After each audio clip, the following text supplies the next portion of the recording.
The next question I want to answer is question 20 from the section on work.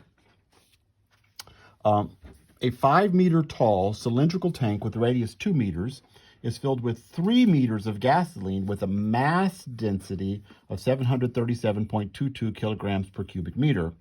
Compute the total work performed in pumping all the gasoline to the top of the tank. So it's a tall cylinder.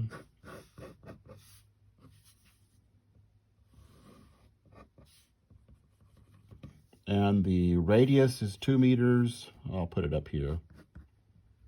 And the height of this whole cylinder is 5 meters. It's not completely filled with gasoline. We'll worry about that in a minute. I'll just go ahead and put it. It's only filled up to 3 meters with gasoline.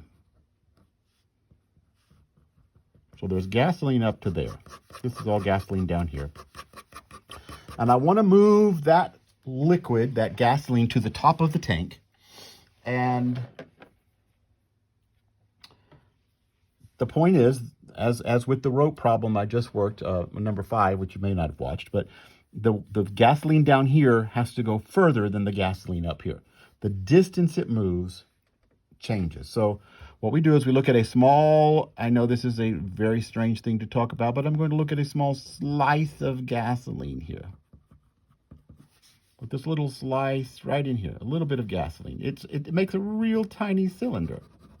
A real tiny cylinder of gasoline. And I've got to move that gasoline from here where it is all the way to the top of the tank. I think just to be different on this one, to show you how it's done, I'm going to put 0 here and 5 at the top. Okay.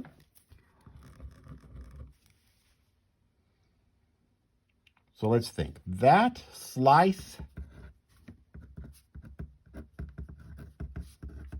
of gasoline, I need to know how much it weighs so that I can compute the force I would need to move it. But I'm given its mass density. So let's say the volume of that little slice, it's a little cylinder, is pi r squared. Here, the radius is 2. Height, the height of that is the little thickness of the slice, dy, pi r squared h. That's the volume. And so its mass is this density, 737.22 times 4 pi dy times its volume. That's density, that's volume.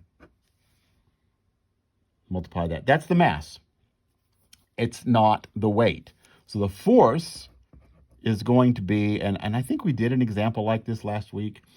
We've had a break. I'm going to have to multiply by the gravitational constant there. The force, the acceleration due to gravity pulling its mass down is going to tell me the force, the weight.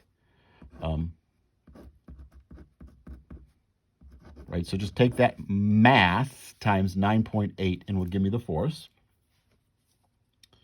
So that's the force. That's the force I need to move that slice. The distance it moves is, it's going to move from here to the top.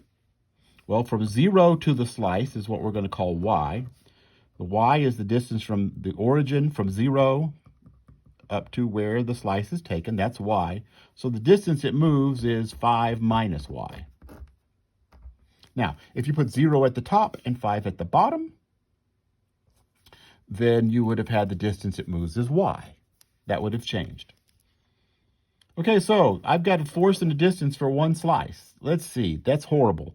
Multiply all that. I'm not going to do it all. I'm just going to write it. 9.8, 737.22, 4 pi, 5 minus y, dy.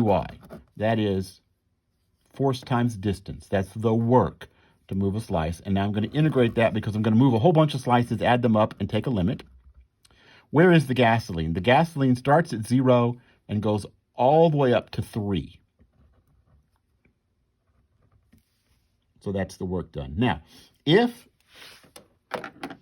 I had done it differently, if I had said, let's put 0 at the top and 5 at the bottom, what would have changed about this? The distance would have changed to y, and these limits, the gasoline doesn't start until 2, and it would go until 5, right? So the distance would change and the limits would change, but the answer shouldn't change.